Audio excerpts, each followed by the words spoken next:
Olá, criançada, tudo bem com vocês? Bom dia, tá bom? Hoje nós vamos encerrar o capítulo, 11, vamos encerrar a história, aí um passeio pela África. O livro é esse aqui, tá bom? Ó, acho que dá para ver bem aí, né? Então talvez fique de cabeça para baixo a imagem, mas é este o livro, é da Nova Fronteira, tá? Editora Nova Fronteira. Como eu já disse, o autor é o Alberto da Costa e Silva, Um Passeio pela África. Só para nós nos colocarmos no tempo, esse livro foi lançado, editado em 2006, ok? Então tá aqui, ó, a capa, a parte de trás do livro, a parte da frente. Eu sou o JP, narrador. E para a gente ficar bem colocado no tempo, então, o livro foi lançado em 2006, tá?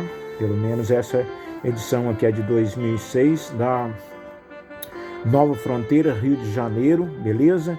E nós estamos no mês de junho do ano de 2024, portanto, outono, beleza?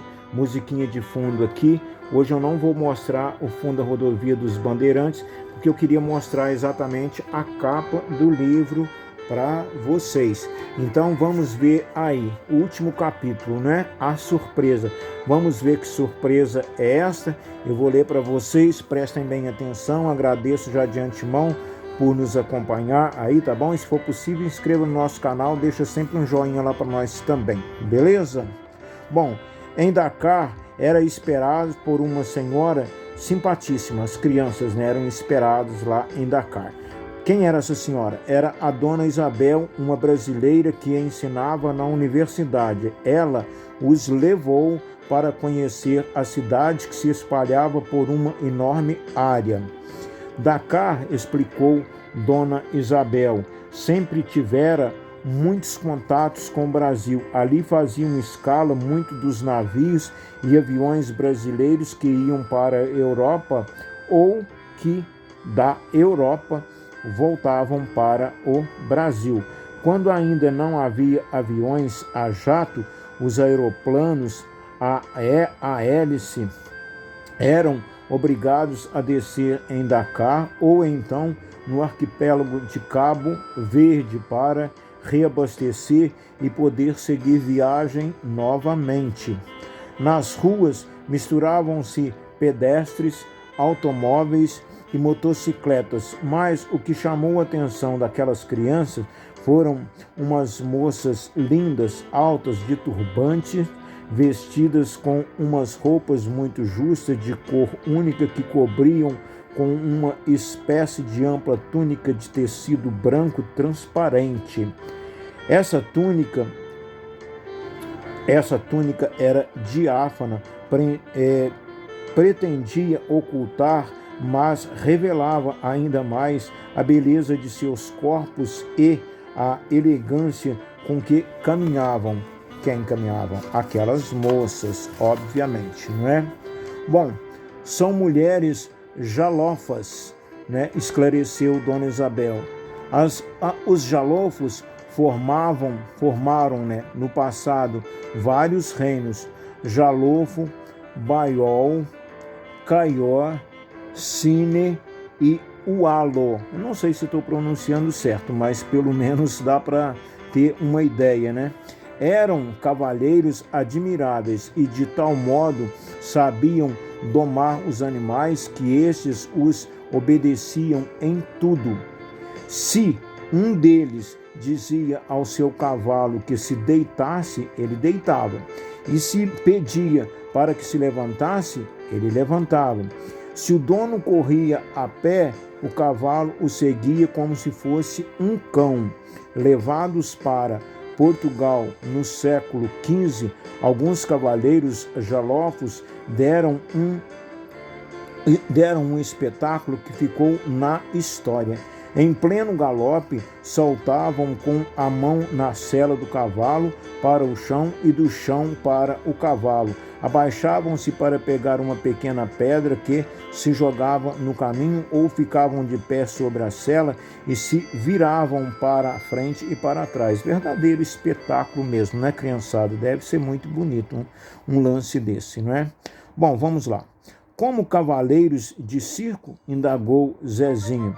Exatamente, mas eram temidos como guerreiros a cavalo, hábeis no manejo das lanças, e as tropas dos reis jalofos podiam ter mais de 2.000 cavaleiros. Após a visita à universidade, Dona Isabel levou as crianças a uma agência de viagens. Esta é a surpresa que lhes preparamos. Vamos ver que surpresa é esta, né?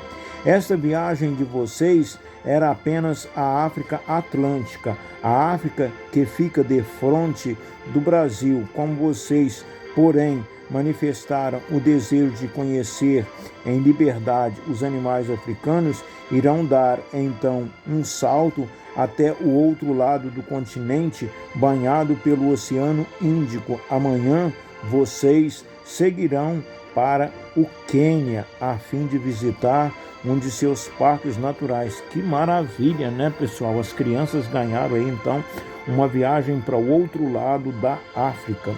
Saíram de manhã bem cedinho. Algumas horas depois, desembarcaram em Nairobi. Um guia da agência de viagens pôs-se à disposição deles.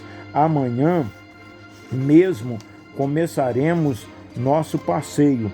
Iremos primeiro num pequeno avião até o lago Nakuru, né? Vamos ver aonde vai dar esta história. O piloto do avião perguntou se algum deles enjoava durante o voo e esclareceu que teria, ao sobrevoar o lago,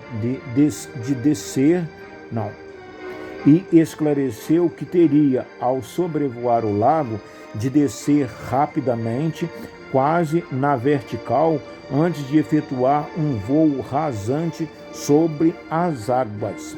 E assim foi. Mal surgiu lá embaixo o que parecia um lago cor-de-rosa, o avião mergulhou sem aviso. Os meninos sentiram um frio correr do estômago para a boca e viram subir ao lago uma quantidade incrível de aves rosadas que a aeronave havia espantado. Que beleza! Exclamou Zezinha. Parece uma flor se abrindo e são milhares e milhares de flamingos.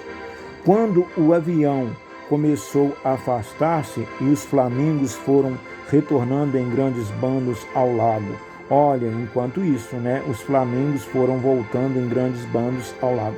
E as águas de escuras voltaram a ser cor-de-rosa. Algumas horas mais tarde, Zezinha, Inácio e Gustavo percorriam num jipe fechado uma grande reserva de animais.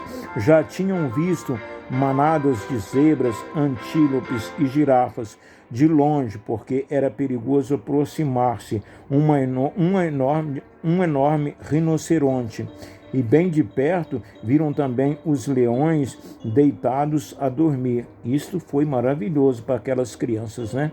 Durante o calor do dia, os grandes felinos dormitavam, esclareceu o chofer do jipe, que também atuava como guia turístico. Só com muita sorte, veremos alguns deles caminhando e até aproximando-se do jipe. Vocês estão vendo aquelas cabanas empoleiradas no alto das árvores, né? Pois bem, as pessoas as alugam e nelas passam a noite para ver com lanternas e binóculos os leões e outros animais que vêm beber aqui no regato. Legal, as cabanas, né, ficavam então no topo das árvores, era alugado por alguém para ver os animais lá no período noturno. E acrescentou: em nenhum outro continente há tanta variedade de grandes mamíferos como aqui na África, sobretudo nas savanas. Só os diferentes tipos de antílopes passam de dezenas, e aqui vivem leões, elefantes, rinocerontes, hipopótamos, leopardos, zebras, chitas ou guepardos, hienas, vários tipos de símios, avestruzes, cegonhas, pelicanos, águias pesqueiras e flamingos. Foi essa abundância de animais, sobretudo de animais de grande porte, que fez das savanas do Quênia e da Tanzânia o paraíso dos caçadores. Os europeus chegavam aqui, contratavam guias, caçadores e carregadores africanos e entravam savana adentro em pequenas expedições ou safaris em busca dos leões e outros animais, cujas cabeças e peles adornariam suas salas. Os animais mais visados era o elefante, e quanto maiores fossem suas presas, mais valiosa seriam como troféu. Atualmente, a caça é controlada e as pessoas chegam aqui armadas apenas de máquinas fotográficas e filmadoras. Querem apenas ver e fotografar os animais. Eu ia já fazer o comentário, né? Ainda bem que agora é assim, porque caçar animais de grande porte, seja qualquer tipo de animal, é crime, viu, criançada? Então os animais é para serem vistos e apreciados, sem serem caçados, ok? Bom, a savana, com sua grande alta e suas poucas árvores, parecia infinita, estendendo-se além do horizonte. A savana com sua grama, tá? É isso. A savana com sua grama alta e suas poucas árvores parecia infinitas, estendendo-se além do horizonte. Nas florestas africanas, os animais de grande porte são menos numerosos do que nas savanas, mas não faltam. Lá vivem a pantera, o crocodilo, o porco selvagem e os grandes macacos, como o gorila e o chimpanzé, além de hipopótamos e de elefante. Nas matas predominam, porém, os pássaros, os répteis, os mamíferos que vivem nas árvores, os insetos e os vermes. Enquanto o guia dava essa explicação, o jipe chegara a uns 200 metros de um grupo de antílopes e pararam. E estavam observando os animais quando surgiu, arrastando-se para não ser visto, o que parecia ser um grande cão amarelado com manchas pretas. Ah, é um guepardo, o mais veloz de todos os felinos. Vejam como tem as pernas compridas e musculosas. Subitamente,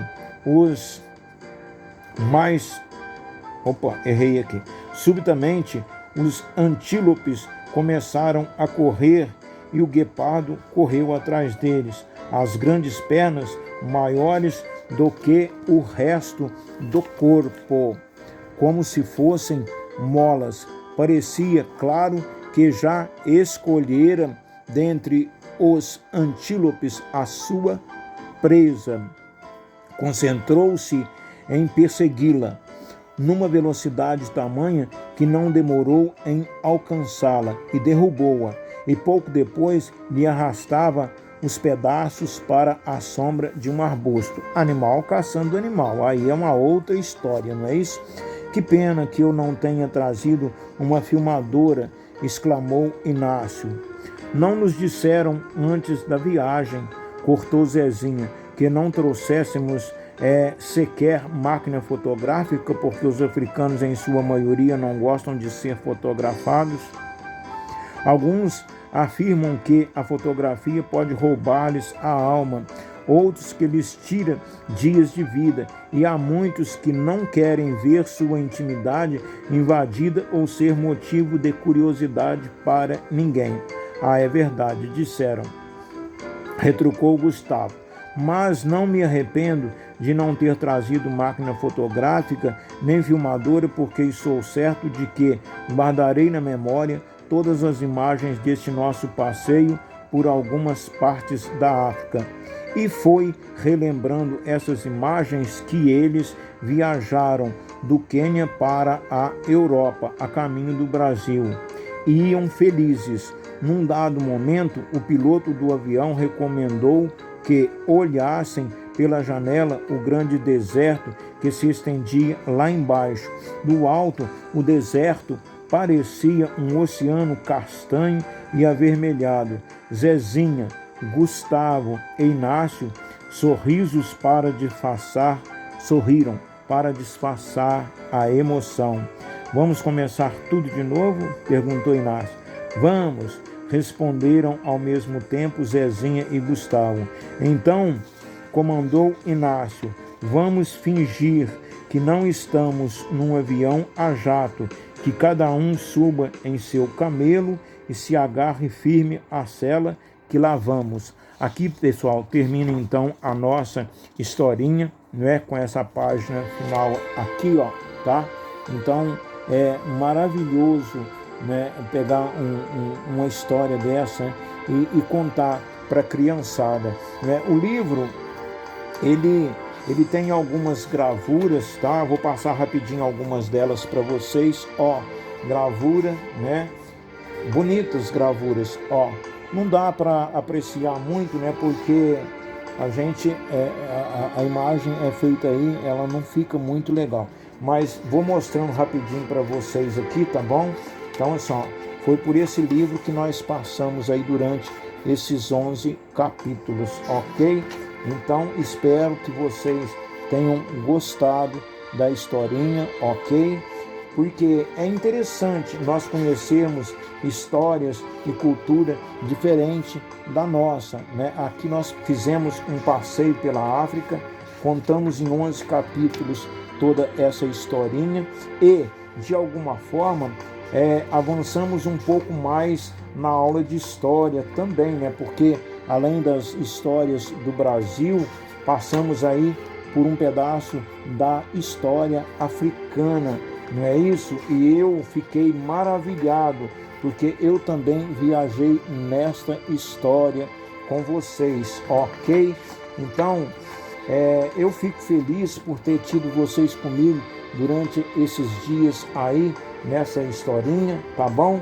E espero que todos vocês realmente tenham gostado, porque vale a pena, não é? A gente aprofundar um pouco nas histórias. Eu gosto muito das histórias da África, ok?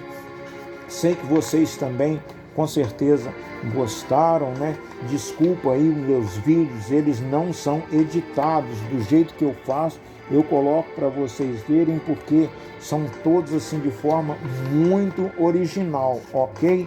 E o que interessa mesmo, na realidade, né? O que interessa é a gente entender os fatos. E a história foi contada então para vocês aí em 11 capítulos, né? E fechamos aqui. E eu quero deixar para todos vocês um grande abraço, curtindo mais um pouquinho da minha musiquinha aqui, ó, no radinho, tá? O celular tá em cima do rádio, tá filmando e a musiquinha tá tocando aqui no fundo, ó. Deus abençoe. Valeu, aquele abraço a todos. JP.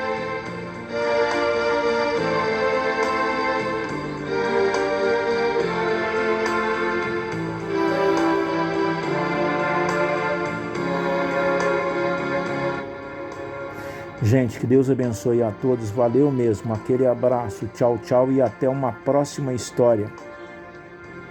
Um beijo a todos. Tchau, tchau.